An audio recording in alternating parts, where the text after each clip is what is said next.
or gal who goes to a garage or a garret and has a light bulb moment and innovation happens. That's not the way it works. We know that in our lives. And so this new book, I tried to do something that wasn't just a biography, but was about a whole lot of cool people, from Bill Gates to Steve Jobs to Vannevar Bush and Bob Noyce, who created Intel, Ada Lovelace and Grace Hopper, and make it a collective biography. It's something I had done many years ago with Evan Thomas, who'll be speaking at this stage in a few minutes, and you should definitely get his Nixon book, which is the best psychological unpacking of a president I've ever seen. But we did something called The Wise Men, which was about tying together a group of people. And it was good in this book to get back to that notion of collaborative creativity. Because in our daily lives, whether it's Amy Wilentz telling us about her and Bernie Diedrich and the people at Time working together, or in any thing that you do, you realize that creativity is a team sport. It's not done by loners. And so that's the theme of the book I tried to write. I wanted to show how the digital age came about, how the two most important inventions of our time, the computer and the internet, were invented. With all due respect to Al Gore, you probably don't know who invented them. By the way, if you read the book, I do give Al Gore the credit he does deserve for helping make the internet public. But the reason we do not really know who invented the computer and who invented the internet is they were invented by teams of people who had the wonderful quality of wanting to share credit more than take credit for themselves. The notions and the lessons I learned from trying to write about the cool, brilliant, wonderful people of the digital revolution took me back to lessons that I did in Ben Franklin or Albert Einstein, and particularly Steve Jobs. The first of which is that it's all about connecting the humanities and the sciences. It's about connecting art to engineering. If you ever saw Steve Jobs' product presentation, it would end with a big thing on the screen that showed the street signs of the arts and the technology. And he said, if you stand at that intersection, that's where creativity will happen. And so I was reminded of that at the very beginning of the book I wrote, which is about Ada Lovelace, the first chapter of the book. Now, I must admit, I didn't know too much about Ada Lovelace. In fact, this started maybe 8 years ago, and my daughter was applying to college. And if, people like us, we think we're supposed to be involved with the college application process, should we help a little bit? And my daughter was having none of that. She wouldn't even tell us who she was writing about. Finally, she said, I sent it in. I said, well, who was your essay on? And she said, Ada Lovelace. And I said, remind me, what did she do? And Ada Lovelace was the daughter of Lord Byron, the only legitimate child of Lord Byron. And by being the daughter of Lord Byron, she had a poetic, artistic sensibility. But she also loved math and science and engineering. And she would go around industrial Midlands of England and see the beauty of the connection of art to technology with the mechanical looms that were using punch cards to tell the looms how to weave beautiful patterns. Now her father, Lord Byron, was a Luddite. I mean that literally. His only speech in the House of Lords was defending the followers of Ned Ludd who were smashing these looms because they thought it would put people out of work. Back then, people were afraid that technology would put people out of work. They were wrong then, just as they're wrong now. And Ada got that because she believed that the combination of human creativity and scientific technology would always create more productivity and more creativity. So she had a friend named Charles Babbage who was making a calculating machine, doing numbers. And she realized that if you use punch cards in the analytical engine, which was the name of his machine, that the calculating machine could do more than just numbers. She actually wrote and published a scientific article, which was unusual for women in the 1830s, in a journal, in which she said that with the punch cards, this calculating machine could do not only numbers, but it could do words, it could do pictures, it could do patterns, it could do art, it could do sound, it could do anything that could be notated in symbols. She wrote an algorithm explaining how it would work. In other words, she conceived of the computer, the general purpose computer that wasn't just a numerical calculator. And in doing so, she was able to seal that notion of the human creativity and the machines coming together. And that became the theme of her piece, the partnership of technology and the humanities. Flash forward 100 years, in 1937, 100 years after Ada wrote that piece, Alan Turing writes a piece called Uncomputable Numbers. I actually wanted to not only rescue Ada Lovelace from the mists of history, but help Alan Turing become more famous. About a week before my book came out, Benedict Cumberbatch played him in the movie, so nobody even remembers that I had anything to do with Alan Turing. But Alan Turing wrote this piece about general-purpose computers, including ones that he used to break the German wartime codes at Bletchley Park. And he said that soon machines will be able to have artificial intelligence. Machines will be able to think, he said. And he wrote this paper called The Imitation Game, we now call it the Turing test, in which you test out whether a computer and a human can be distinguished from one another. And he called that part of the paper Ada Lovelace's objection. And it was about the fact that Ada Lovelace had always said that connecting human creativity to technology will always be more powerful than technology alone. Alan Turing did not believe that. He believed that there would be artificial intelligence.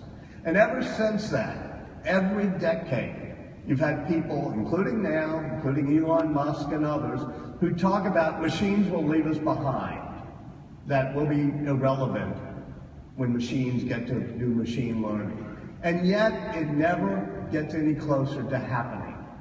Ada Lovelace's concept that human creativity and machine technology together, combined, always seems to be more powerful than just our machines alone. So that's the type of collaboration we have in the digital age as well. Now, when it came to actually making this computer, if you're the romantic biographer I talked about, you write about, say the man who invented the computer. Jane Smiley wrote a book with that title. And you focus on a guy named John Vincent Atanasoff, who was a professor at Iowa State. And he wanted to build a logical sequence computer. This is in the early 1940s after Turing had written his paper. And he decides to do it in the basement of the Iowa State Physics Building. But he doesn't collaborate. He's a loner. In fact, when he has a big problem to solve, he just gets into his Oldsmobile and drives all the way long distances to think it through, sometimes all the way to the Illinois border. I think he went there not just to think, but you could actually buy alcohol by the drink in Illinois and you couldn't in Iowa. So he'd sit in a bar and do it and write it. But he got it pretty much figured out, but he never got it working. Why? Because he had no mechanics, the punch card burners didn't work, the machinery kept getting clogged. He had the concept, but he didn't have the execution. And one thing about innovation is a simple lesson, that vision without execution is hallucination. So he gets called into the Navy and he leaves his half-built machine down there, and they don't know what it is after a few months, and they need the space, so they take it apart and throw it away. It would have been lost to history had it not been for somebody from this town named John Walkley, who you've never heard of because he liked giving credit more than taking it. But he knew that building a computer wasn't just about building a computer, it was about building a team that could collaborate. So he went all over the country as he tried to build a computer. He went up to the 1939 World's Fair. He went to Dartmouth, where there was an electromechanical machine, to Harvard, where there was another mechanical machine that Grace Hopper and Howard Aiken had built. He even heard about this guy in Iowa and drove with his 9-year-old boy all the way to Iowa to meet Atanasov. And he stayed there and he took notes and he brought all the ideas back. If any of you know any intellectual property lawyers, you know the upshot of the story, which is there was a 17-year lawsuit about whether or not Markley, who created UNIVAC, had stolen the ideas from Atanasov. But in the innovators, I try to say, that's not stealing, that's collaboration. That's how we get things done. So he comes back to the University of Pennsylvania. He gets a really great engineer whose grandfather had helped create the Turkish taffy machine to do the mechanics. He gets all sorts of people who know how to do wiring and, pull it all together. And he even hires 6 great women mathematicians to do the programming. Back then, more women got PhDs in math in the 1930s than they did a generation later. It was before men had told women that they didn't know how to do math. And so from Ada Lovelace to the 6 women of ENIAC, you have women in the forefront of programming. I also think it's because boys with their toys thought the hardware was the most important thing, but the women realized that the operating system software was the most important. So they collaborate to create COBOL in the operating system. Markley collaborates to create the first computer, ENIAC and UNIVAC.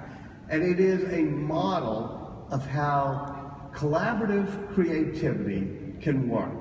Because you bring people together from all different types of backgrounds, and somehow, by putting them together, magical things happen. It happened a few years after that at Bell Labs. This was back in the good old days when we actually did basic research in this country. So there'd be something called Bell Labs, which is partly funded by the Bell system, AT&T, partly funded by the government, which gave it a lot of contracts, and partly connected to a lot of great universities. There was a collaboration of government, universities, and industry to create things like Bell Labs. And at Bell Labs, they knew they had a couple of challenges, like amplifying a phone signal. And what they did is they threw together all sorts of diverse people.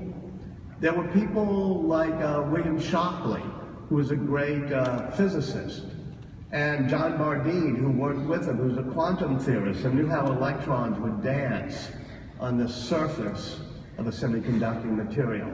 But there was also John Bardeen, who sat in the cubicle with him, who knew how to do experiments, like putting a paper clip in a piece of silicon or germanium to see if he could break the surface state.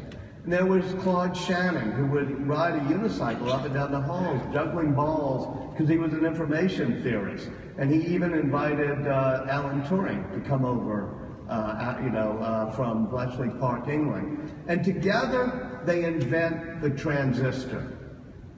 But a lesson for that is that William Shockley, who in some ways was the leader of the team inventing the transistor, had a definite 2 flaws, one of which is he becomes a racist. The other of which is he's paranoid and he wants all of the credit. And when they pull together the team and they win the Nobel Prize and everything else in the pictures, he insists by contract that he has to be in the center of the pictures. So when he starts a semiconducting company, nobody will come work with him. And he finally gets a couple of great people, Bob Noyce and Gordon Moore. And after about a year, they can't stand working with them. And so Shockley Semiconductor blows apart, and you have the creation of the greatest company in the digital age, which was Intel, where Bob Noyce, a Congregationalist from Iowa who loved madrigal singing, where nobody sang solo and everybody worked together, and Gordon Moore, and they put together what they ended up eventually calling Intel. And they did it in a room about this size. It was an old apricot barn.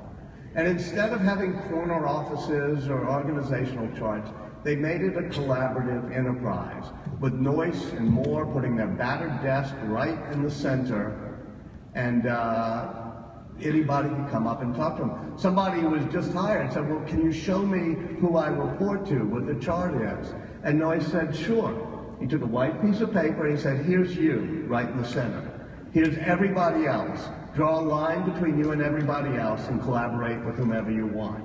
And this is the new type of physical-based systems where people come together and learn collaboration. You see that notion of physical spaces being so important. You know, we thought that the digital age that we could all phone it in or Skype it in or social network it in. We could all work at a distance. But another of the key things I discovered is that being there in the flesh makes a difference. This is something Ada Lovelace could have told you, but it's also something Steve Jobs understood. When he created Pixar Studios, he looked at all the Hollywood studios where it had a lot of cottages and different buildings for different things. And he said, no, I want one big building with one huge atrium. And to get to the bathroom or the screening room or the cafe, you got to go through this big atrium. Because when people bump into each other and see each other physically, they have serendipitous encounters. And that's how creativity happens. He did that with the new Apple headquarters that they're now building in Cupertino. Now, that type of collaboration also happened when they created the internet. There were computers at various research universities, and as I said, the government was funding some of these research centers. And so the government, back then very efficient, decided we need a network so people can share computer resources. And they figured out how to get all these great research universities to agree on what was originally called the ARPANET, after the Advanced Research Projects Agency at the Pentagon, to make it all work where each one of these computers could have equal power and share ideas, be nodes on a web-like network. They came up with that idea, and then they just told the research universities, and you figure out the way to make it work, the network work. So being great research universities, the research professors did what they always do, is they delegated it to their graduate students.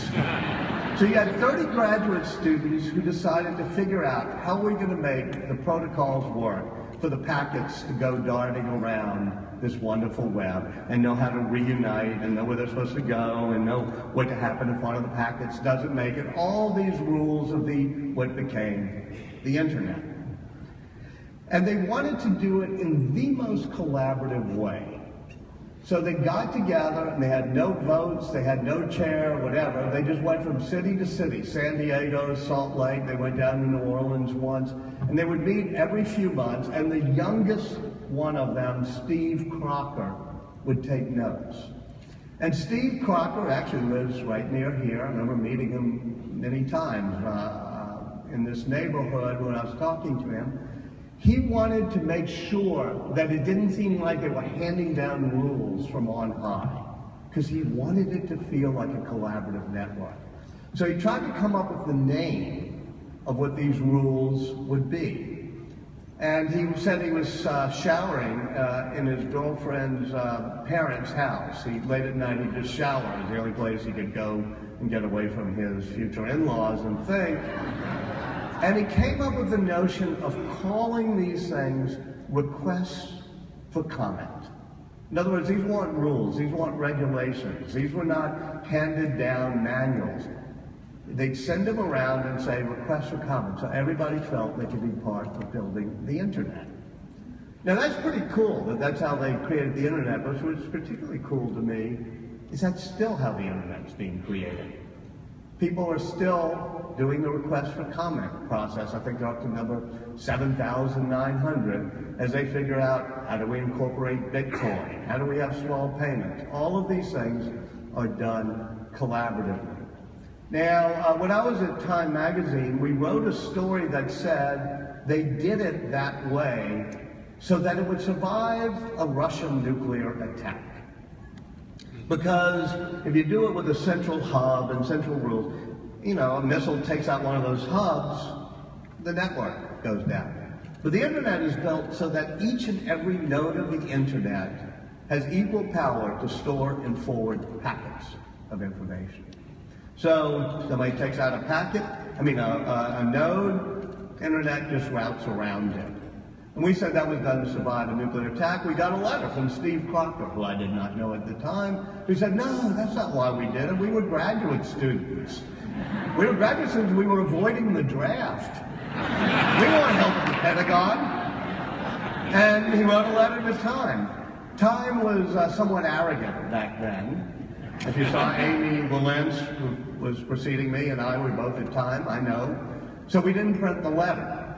So years later, I'm researching this, and as I said, I was in this neighborhood having coffee with Steve Crocker, and he reminded me of this. I said, oh, wow, I remember that vaguely. And I called up the current editor of Time, and I said, go get me the files. I want to know who the better source was, because Time said they had a better source.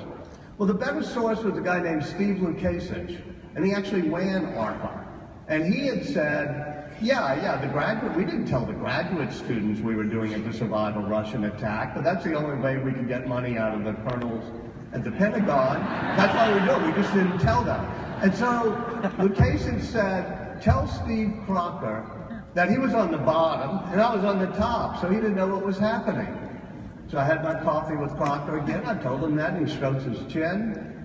And he says, tell Lukasich, he was on the top, I was on the bottom, so he didn't know what was happening. And that is the essence of the collaborative nature of the internet. And the fingerprints of the founders of the internet doing that way are there imprinted on the genetic code of the internet. So it can't be censored, it's totally decentralized and distributed, and it allows collaboration from people who've never met each other, never seen each other. That's another lesson, too, is trust the wisdom of crowds. It's amazing the things that the combination of the personal computer and the internet has allowed us to do in terms of collaborating.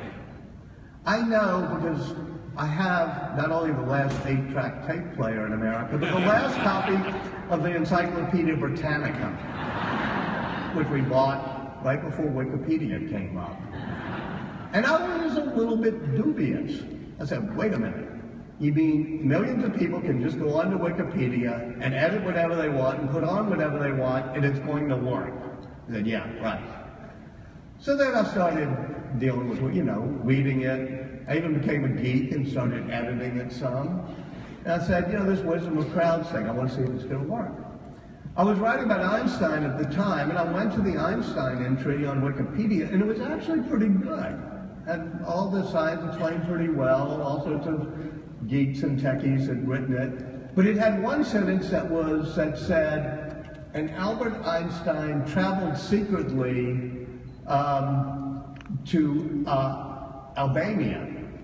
No, I'm sorry, Yugoslavia was, so that King Zog could give him a visa to escape the Nazis.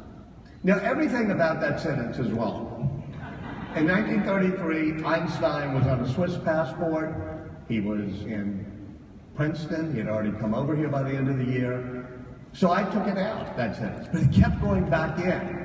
Why? Because Albanian nationalists are much more, fervent than I was. Every time I took it out, they put it back in. So I said, okay, this explains that the wisdom of crowds ain't so great. But eventually I kept putting it back. I put in, Princeton, here's the facts, whatever. And eventually, it stayed correct.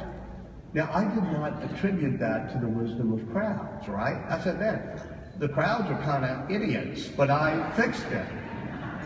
And then it dawned on me that I was just part of the crowd. Just one more person trying hard to put a little something in, and that's how the collaborative creativity of the digital age works.